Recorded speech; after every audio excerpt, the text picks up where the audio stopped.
Di awal kemuliaan Kristus dinyatakan. Kalau saudara buka Alkitab menceritakan tentang kemuliaan, ini sangat panjang. Inilah khotbah saya.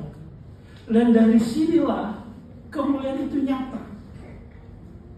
Dan setelah dalam pengalaman hidup saya rasa benar. Di awal kemuliaan Kristus dinyatakan. Doktrin dari kedatangan Yesus kembali adalah catatan kunci dari kitab suci. Ini Great Kontroversi halaman 299. Pada hari pertama dari Adam dan Hawa keluar dari Taman Eden dengan langkah yang sulit, maka janji kepada umat Allah yang percaya untuk menunggu kapan suatu kuasa akan membawa mereka kembali masuk ke Taman Eden yang hilang. Nah, lihat, kedatangan Yesus kembali adalah catatan kunci kitab suci. Kenapa ada hubungan ini dengan kemuliaan? Sekarang saudara belum melihat. Tetapi kunci yang ada dalam kitab suci, kemuliaan pada waktu Yesus datang, itu adalah kunci yang luar biasa.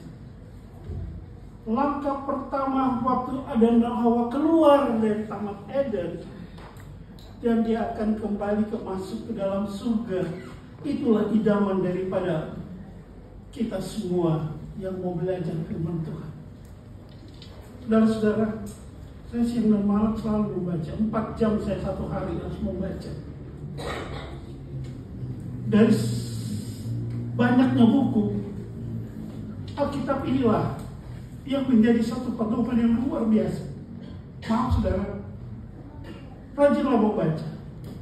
Karena Yesus katakan ada yang tertulis dan apa yang kamu baca. Banyak kali kita punya Alkitab, apalagi yang istimewa sekarang. Ada kitab HP. Di mana saja bisa dibawa, di tangan pun dibawa, asal HP itu ada Alkitab. Sehingga pengumuman dari depan, jadi waktu saya mengikuti seminar di Bali dari komunikasi tingkat divisi, lalu ada dari Bangladesh seorang yang berkatakan bahwa di gereja kami tidak ada kata pengumuman untuk melarang HP dibawa dalam gereja. Kenapa? Karena mereka itu ada satu alat yang dipasang di dalam gereja yang menghilangkan seluruh dari luar masuk. Yang hanya bisa dibuka adalah Alkitab Sekolah Sabat. Tetapi kalau ada Wi-Fi tetap tutup. Saya kaget dengan itu. Wah, luar biasa Bangladesh. Kami Indonesia lebih maju dari mereka secara komunikasi. Tapi mereka berbicara itu saya sendiri selalu luar biasa. Tapi kenapa? Yang dibutuhkan adalah alat. Buka HP boleh, tapi bukalah Alkitab. Jangan buka beli-beli, jangan buka macam-macam, tapi bukalah Alkitab. Nah, saudara-saudara lihat, doktrin dari kedatangan Yesus adalah catatan kunci dari kitab suci. Kita lihat. Yohanes 14 ayat 1-3. Semua udah tahu ini, hafal. Janganlah gelisah. Mari kita sama-sama baca ini, saudara. Sebab ini saya mau supaya kalau saudara hanya lihat, tapi kalau saudara yang berbicara, masuk itu dalam hati. Mari, 2, 3. Janganlah gelisah hatimu. Percayalah pada Allah. Percayalah juga kepadaku. Di rumah Bapakku banyak tempat tinggal. Jika tidak demikian, tentu aku mengatakan kepadamu. Sebab aku pergi ke situ untuk menyediakan tempat bagimu. Dan apabila aku telah pergi ke situ, aku akan datang kembali dan membawa kamu ke tempatku, supaya di tempat di mana aku berada, kamu pun berada. Terlihat ini dalam Early Writings halaman 286, janji Yesus akan datang kembali. Di dalam kutipan Roh Nubuat jelas sekali terbuka. Begitu juga dalam Yohanes 14, aku akan datang kembali. Jadi tepat. Lihat lagi, sama-sama kita baca ini. Sesudah ia mengatakan demikian, terangkatlah ia disaksikan oleh mereka, dan awan menutupnya dari pandangan mereka. Ketika mereka sedang menatap ke langit, waktu ia naik itu, tiba-tiba berdirilah 2 orang yang berpakaian putih dekat mereka, dan berkata kepada mereka, "Hai orang-orang Galilea, mengapa kamu berdiri melihat ke langit? Yesus ini yang terangkat ke surga meninggalkan kamu, akan datang kembali dengan cara yang sama seperti kamu melihat dia naik ke surga." Cara yang sama.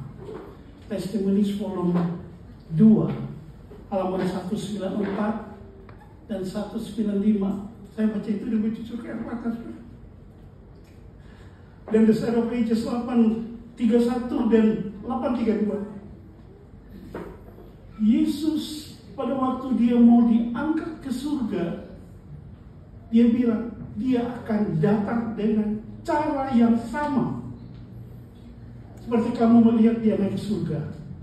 Nah, dia diangkat itu, sesudah mengatakan demikian, terangkatlah ia disaksikan oleh mereka, dan awan menutupnya dari pandangan mereka. Kenapa dia kata awan?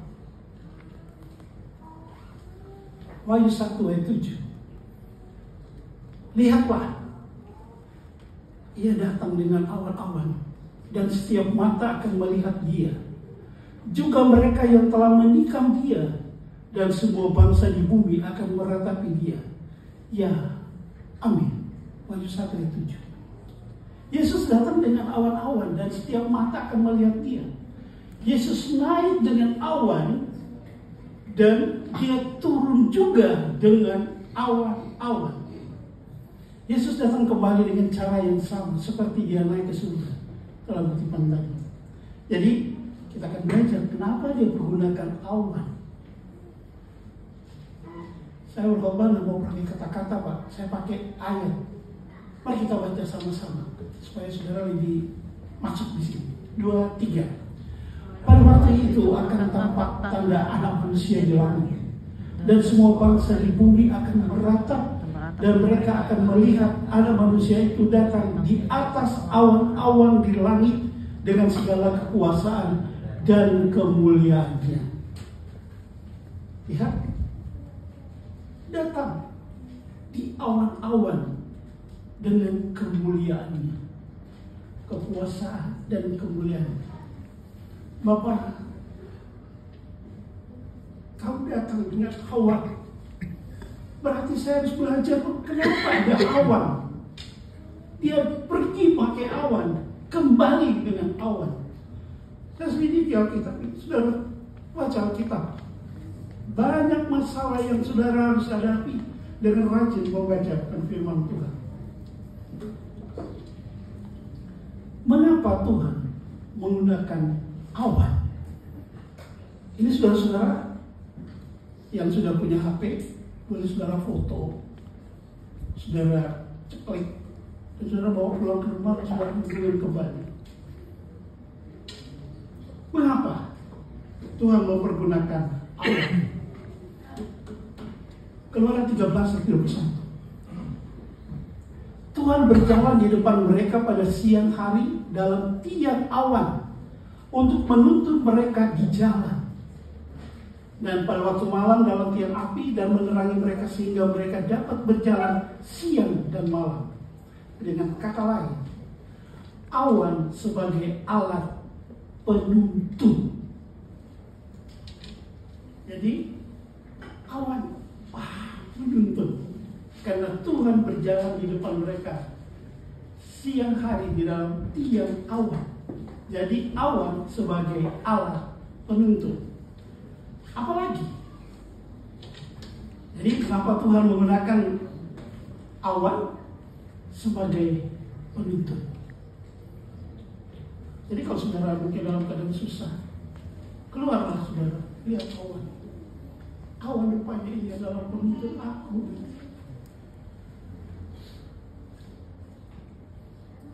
Mazmur 104 ayat 3. Yang menjadikan awan-awan sebagai kendaraanmu, yang bergerak di atas sayap angin.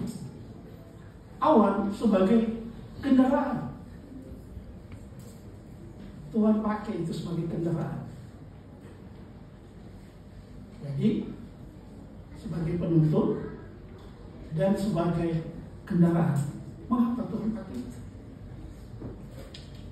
Wahyu 14 ayat 16. Dan ia yang duduk di atas awan itu mengayunkan sabitnya ke atas bumi, dan bumi pun dituai. Tuhan duduk di atas awan sebagai tahtanya. Saya tidak tambah, saya tidak kurang. Ayat yang berkata sebagai tahtanya. Next. 1 Tesalonika 4 ayat yang ke-17. Sesudah itu kita yang hidup, yang masih tinggal, akan diangkat bersama-sama dengan mereka dalam awan menyongsong Tuhan di angkasa. Jadi awan sebagai alat pengangkut kita untuk berjalan nanti di surga. Tidak pakai Hercules, tidak pakai pesawat. Ini firman Tuhan. Ingat, pada akhir zaman, ini sebenarnya khotbah saya, akhir zaman, firman inilah yang menjadi hakim dalam ayat ini kita tadi. Jadi awan sebagai alat pengangkut.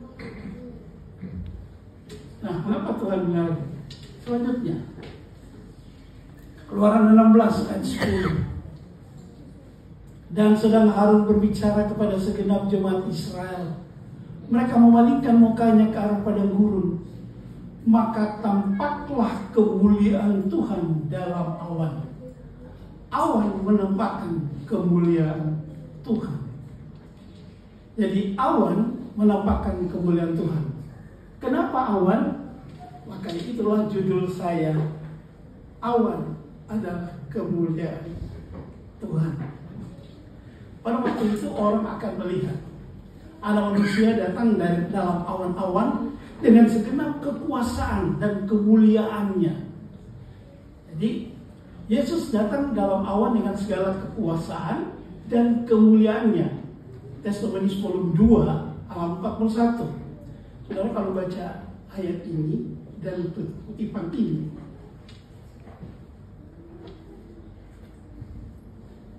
saya tidak dapat berkata apa-apa lagi. Maka nubuat itu selalu ada di hatiku. Apalagi zaman sekarang, buku-buku nubuat sekarang sudah dicetak dalam bahasa Indonesia, ada dalam HP saudara. Jadi anak manusia datang dalam awan dengan segala kekuasaan dan kemuliaannya. Ada dua.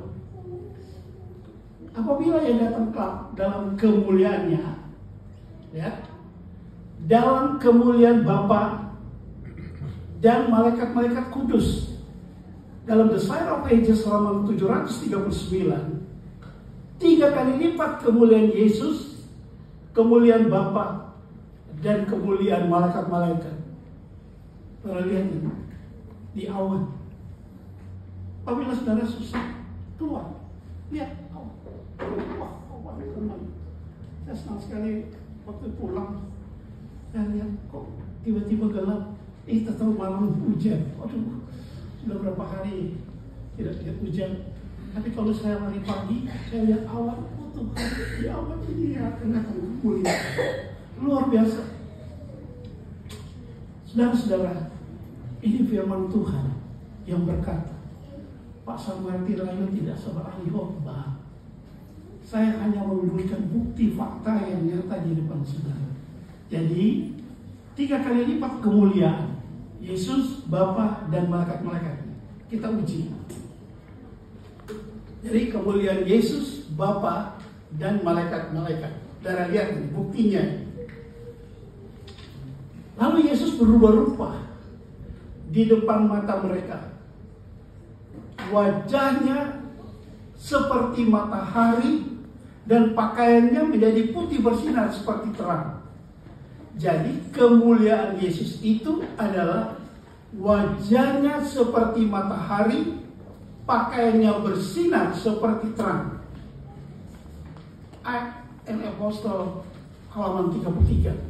Nih, dia tulis di sini. Jadi kemuliaan Yesus adalah wajahnya seperti matahari, pakaian bersinar seperti terang. Jadi kalau saudara jalan pagi atau dalam waktu keluar, saudara lihat awan dan melihat matahari bersinar, itulah kemuliaan Tuhan. Oh Tuhan, terima kasih ada matahari. Berarti Tuhan berarti besar. Kemuliaan Yesus dan Tuhan. Jadi kemuliaan Yesus adalah wajahnya seperti matahari, pakaian bersinar seperti terang. Kita lihat lanjutnya. Yeskel 1 ayat 28.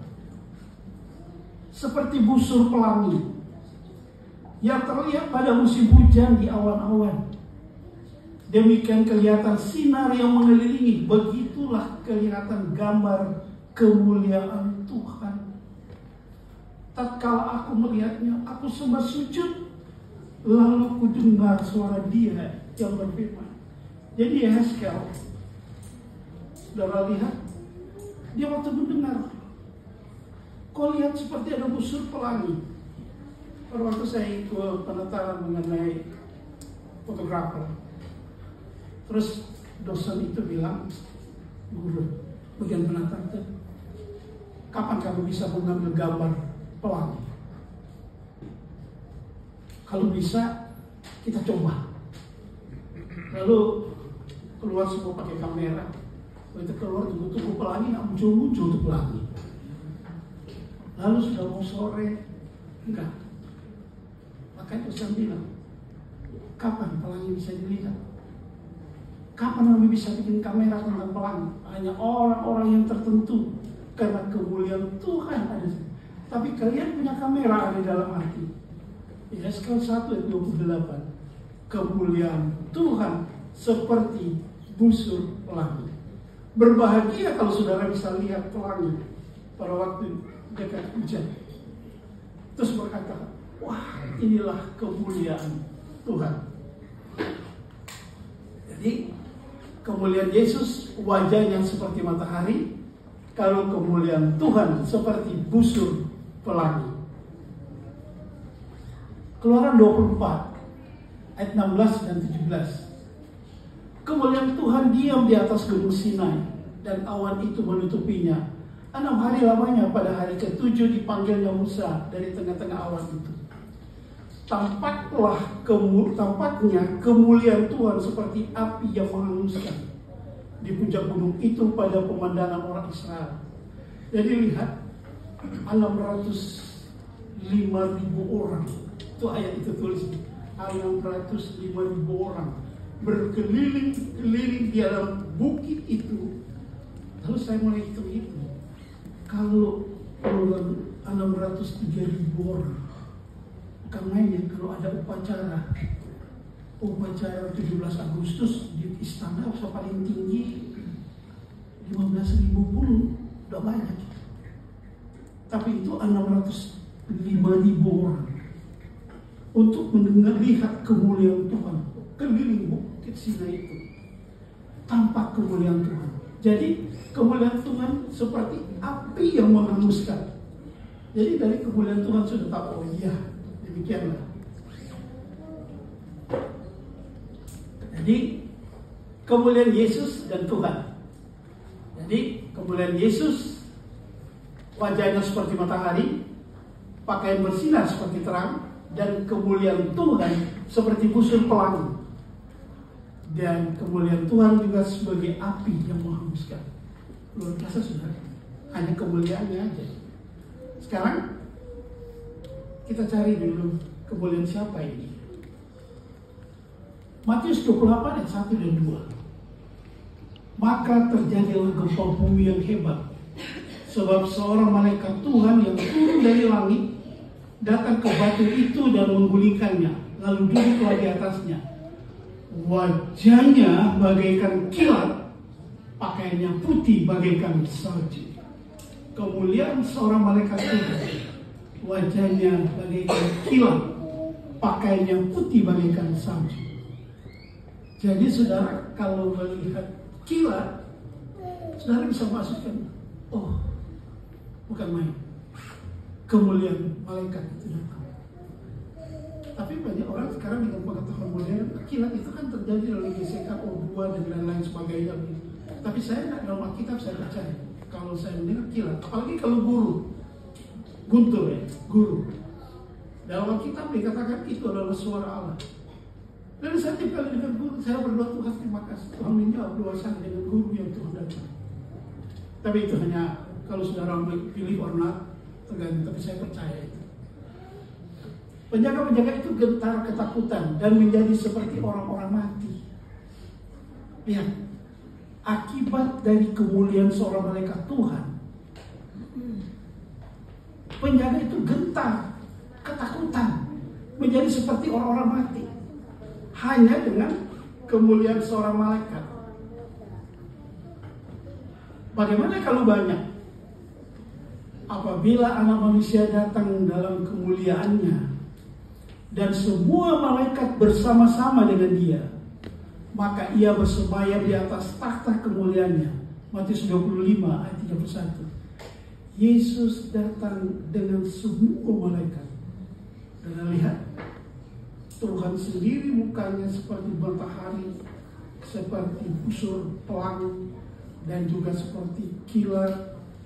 Bayangkan satu malaikat aja demikian. Bagaimana kedatangan Yesus nanti?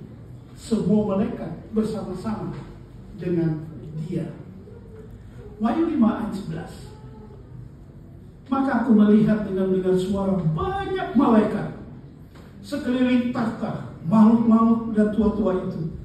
Jumlah mereka berlaksa-laksa dan beribu-ribu laksa. Saudara bayangkan, satu malaikat aja tentara yang menjaga kubur Yesus itu dari pucat tak keteruan. Udah takut semua. Bayangkan yang datang itu berlaksa-laksa dengan malaikat untuk datang. Kemuliaan luar biasa. Jadi di awal kemuliaan itu nyata dalam kehidupan kita. Akibat kemuliaan menyebabkan orang jahat mencari tempat persembunyian. Ini nubuatan, tetapi saudara lihat fakta yang bagus kan. Dan raja-raja di bumi, pembesar-pembesar, serta perwira-perwira, dan orang-orang kaya, serta orang merdeka bersembunyi dalam gua-gua dan celah-celah batu karang di gunung. Dan mereka berkata pada gunung-gunung dan kepada batu-batu karang, runtuhlah menimpa kami dan sembunyikanlah kami terhadap Dia yang duduk di atas takhta dan terhadap murka anak domba itu. Sebab sudah tiba hari besar murka mereka, dan siapakah yang akan dapat bertahan? Saudara, lihat Yesus, Allah Bapa sendiri, dan juga malaikat akan turun bersama-sama dalam waktu kedatangan. Orang jahat pada waktu itu sudah pada sembunyi takut. Sehingga kita bisa sadar, oh Tuhan, apakah saya dalam kelompok orang kaya? Apakah saya kelompok orang merdeka? Apakah saya seorang yang kekurangan? Masuk ke lubang untuk bersembunyi dengan kemuliaan? Oh tidak. Anggota gereja masih apa lagi itu di Jemaat Galilea akan berkata, tidak Tuhan, inilah yang sudah lama aku tak tunggu-tunggu. Bukan bersembunyi. Itulah kemuliaan. Itu baru kemuliaan. 2 Tesalonika 1 ayat 8 dan 9. Dan mengadakan pembalasan terhadap mereka yang tidak mau mengenal Allah dan tidak mentaati Injil Yesus Tuhan kita. Mereka ini akan menjalani hukuman kebinasaan selama-lamanya. Dijauhkan dari hadirat Tuhan dan dari kemuliaan kekuatan. Orang yang tidak mau mengenal Allah dan tidak mentaati Injil Yesus menjalani hukuman dari kemuliaan Tuhan. Jadi banyak bertanya, bagaimana mereka mau dibinasakan? Tuhan hanya datang dengan awan-awan, kemuliaannya dia turun dari surga. Orang-orang sudah pada lari semua. Tetapi orang yang punya setia dengan Injil Tuhan, dia akan mengatakan, haleluya, puji Tuhan. Ini yang sudah lama aku tunggu-tunggu. Aku advent, artinya menunggu kedatangan Yesus yang kedua kali. Amin. Itulah yang menjadi utama dalam kehidupan ini. Jangan takut. Kemuliaan Tuhan yang akan membinasakan mereka. Orang jahat dibinasakan oleh kemuliaan Tuhan. Yeremia 25 ayat 30 dan 31. Dan engkau ini, nubuatkanlah segala firman ini kepada mereka. Katakanlah kepada mereka, Tuhan akan menengking dari tempat tinggi dan memperdengarkan suaranya dari tempat pernaungannya. Suatu pekik seperti yang dipekik pengirik-ngirik buah anggur terhadap segenap penduduk bumi, dirut perang dan sampai ke ujung bumi. Sebab Tuhan mempunyai pengaduan terhadap bangsa-bangsa. Ia akan berperkara dengan segala makhluk. Orang-orang fasik akan diserahkan kepada pedang. Demikian firman Tuhan. Beginilah firman Tuhan semesta alam. Sesungguhnya malapetaka akan menjalar dari bangsa ke bangsa. Suatu badai besar akan berkecamuk dari ujung-ujung bumi. Maka pada hari itu akan berkelimpangan orang-orang yang mati terbunuh oleh Tuhan. Dari ujung bumi sampai ke ujung bumi. Maka tidak ada yang diratapi, tidak akan dikumpulkan dan tidak akan dikuburkan. Mereka akan menjadi pupuk di ladang. Saudara, jangan usah takut. Saya advent, saya penunggu. Kemuliaan itu datang, saya yakin tidak akan dibinasakan. Kenapa? Saya menuruti firman Tuhan dan punya iman yang tinggi bahwa kemuliaan itu memberikan yang terbaik. Baik, saudara. Lukas 17 ayat 26 dan 27. Dan sama seperti pada zaman Nuh, demikian pula kelak pada hari-hari anak manusia. Mereka makan dan minum, mereka kawin dan dikawinkan, sampai pada hari Nuh masuk ke dalam baka. Lalu datanglah air bah dan membinasakan mereka semua. Saudara lihat, pasti pada zaman Nuh langsung terpisah. Tapi saya sebagai advent, saya yakin Tuhan, kami tidak boleh lagi ada terpisah. Karena kami punya dasar keimanan yang kuat. Kami punya teguh. Jangan hanya jadi orang advent-adventan, tetapi menjadi seorang penunggu Yesus. Dan lihat, demikian juga seperti terjadi pada zaman Lot. Mereka makan dan minum, mereka membeli dan menjual, mereka menanam dan membangun. Tetapi pada hari Lot pergi keluar dari Sodom, turunlah hujan api dan hujan belerang dari langit dan membinasakan mereka semua. Demikian halnya kelak pada hari di mana anak manusia menyatakan dirinya. Saudara lihat, seperti pada zaman Lot. Jadi zaman Lot ada air bah dipisahkan. Zaman Nuh, zaman Lot hujan api dan belerang. Saudara pilih yang mana terserah. Akan tetapi malaikat itu berkata pada perempuan-perempuan itu, jangan kamu takut. Sebab aku tahu kamu mencari Yesus yang disalib itu. Untuk itu kita jangan takut oleh karena kata-kata dari ayat itu tadi. Karena dalam berita kontroversial 641, jangan takut kepada mereka yang mencari Yesus. Perempuan yang mencari Yesus itu, Yesus berkata, janganlah kamu takut. Sebab Yesus tahu bahwa kamu mencari aku yang disalib itu. Kalau saudara datang ke gereja untuk mencari Yesus, banyak orang datang ke gereja kan itu. Saya nggak mau ke gereja karena di situ ada Pak Samuel Tirayu. Saya nggak mau ke gereja karena ada si A, si B, si C. Tidak, saya datang ke gereja menerima akan firman Tuhan dan kemuliaan itu akan datang padaku. Karena saya tahu Yesus yang aku cari di dalam jemaat kita ini bukan orang lain. Sebab pada waktu tanda diberi, yaitu pada waktu penghulu malaikat berseru dan sangkakala Allah berbunyi, maka Tuhan sendiri akan turun dari surga, dan mereka yang mati dalam Kristus akan bangkit dahulu bangkit. Sesudah itu kita yang hidup, yang masih tinggal akan diangkat bersama-sama dengan mereka dalam Allah. Saudara, kita diangkat dengan Allah, menyongsong Tuhan di angkasa. demikianlah kita akan selama-lamanya bersama-sama dengan Tuhan. Saudara, maukah kita memperoleh keselamatan? Kita akan diangkat awan-awan, karena awan adalah pengangkut kita. 1 Korintus 15 ayat 51-53. Maaf, saya tidak mau berkhotbah, saya mau ayat yang menyatakan, sesungguhnya aku menyatakan kepadamu satu rahasia. Kita tidak akan mati semuanya, tetapi kita semuanya akan diubah dalam sekejap mata. Bukan saudara minta, apakah saya bisa diubah? Saya mau kasih kutipan ini, tapi ini terus terang. Perubahan Anda ada di dalam hati Anda sendiri. Keindahan pun Anda berkata, wah betapa indah. Tapi kalau hatimu katakan bahwa indah di mulut, tapi hati jelek, keindahan itu tidak ada arti apa-apa. Makanya tidak akan mati semuanya, kita semua akan diubahkan di dalam sekejap mata. Menyatakan sesuatu rahasia kita akan diubah dengan sekejap. Karena Tuhan tahu kita mau diselamatkan. Wah, puji Tuhan. Filipi 3 ayat 20 dan 21. Karena kewarganegaraan kita adalah di dalam surga. Dari situlah juga kita menantikan Tuhan Yesus Kristus sebagai juru selamat, yang akan mengubah tubuh kita yang hina ini sehingga serupa dengan tubuhnya yang mulia, menurut kuasanya yang dapat melalukan segala sesuatu dirinya.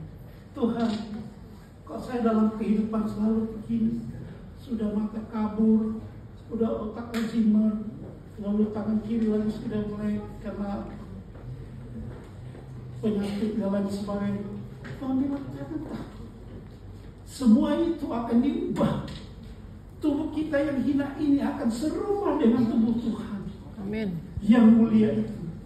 Jadi selama di dunia ini jangan merasa takut. Firman yang berkata, bukan Samuel bilang, mengubah tubuh kita serupa dengan tubuh Kristus. Karena firman ini adalah bekal dalam kehidupan bagi saudara, terus bagi saya pribadi. Matius 17 ayat 2. Lalu Yesus berubah rupa dengan mata mereka. Wajahnya bercahaya seperti matahari dan pakaiannya menjadi putih bersinar seperti terang. Act Apostol 33 dikatakan, wajah kita serupa matahari, pakaian kita seperti terang. Jadi wajah kita sudah sama seperti Kristus. Kemuliaan itu datang dalam kehidupan kita. Matius 13 ayat 43. Pada waktu itulah orang-orang yang benar akan bercahaya seperti matahari dalam kerajaan Bapa mereka. Siapa bertelinga, hendaklah ia mendengar. Jangan takut, saudara. Saya datang ke gereja, saya mau belajar, apalagi mau belajar S2. Saudara sudah S1. Kalau sudah dibaptis S1, sudah terima sabat. S1 itu sabat. Tapi untuk mencapai S2, sekolah sabat. Jadi kadang-kadang kita lucu. Tapi betapa indah kalau saya S3. Sekarang saya selamat. Luar biasa. Amin. Jadi kalau belajar sekolah sabat, saudara, satu gereja di dunia ini yang belajar itu hanya S2 itu luar biasa. Tapi banyak orang pada enggan itu S2. Maunya hanya S1, terima sabat saja. Tapi sekolah tentang sabat itu juga perlu bagi kita. Tetapi S3 juga menjadi bagian kehidupan kita. Lukas 21 ayat 34. Maaf saya kasih ayat-ayat supaya saudara yang tidak terlalu banyak kata-kata dari saya. Jagalah dirimu supaya kamu hatimu jangan syarat dengan pesta pora dan kemabukan serta kepentingan-kepentingan duniawi, dan serupa hari Tuhan jangan sampai tiba-tiba jatuh ke atas dirimu seperti suatu jerat, sebab ia akan menimpa semua penduduk bumi ini. Berjaga-jagalah senantiasa sambil berdoa supaya kamu beroleh kekuatan untuk luput dari semua yang akan terjadi itu, dan supaya kamu tahan berdiri di hadapan anak manusia. Saudara, kemuliaan Tuhan akan datang, kemuliaan Bapa akan datang, kemuliaan malaikat-malaikat yang begitu banyak akan datang. Apakah saudara lari bersembunyi di bawah gua? Tidak, Tuhan. Saya Advent. Saya berdiri di atas kebenaran dan keimanan. Yesus datanglah, terimalah. Kenapa? Selama hidupku selalu saya berjaga-jaga dan berdoa untuk kedatangan Yesus itu. Saudara, doktrin kedatangan Yesus kembali adalah catatan kunci dari kitab suci. Jadi ingat, segala sesuatu Alkitablah yang berkata. Jadi kalau kita mau selamat, inilah menjadi dasar dalam kehidupan kita. Maukah kiranya saudara seperti mereka ini bersedia untuk kedatangan Yesus? Apakah saudara lari untuk bersembunyi di belakang? Tidak, Tuhan. Saya bersedia pada waktu kedatangan Yesus. I am Advent. I am Adventist Church. Saya punya iman yang kuat. Dan kami percaya kita akan berkata, Tuhan, terimalah kami. Karena pergumulan hidup kami sudah luar biasa. Di dalam nama Yesus selalu berdoa. Amin.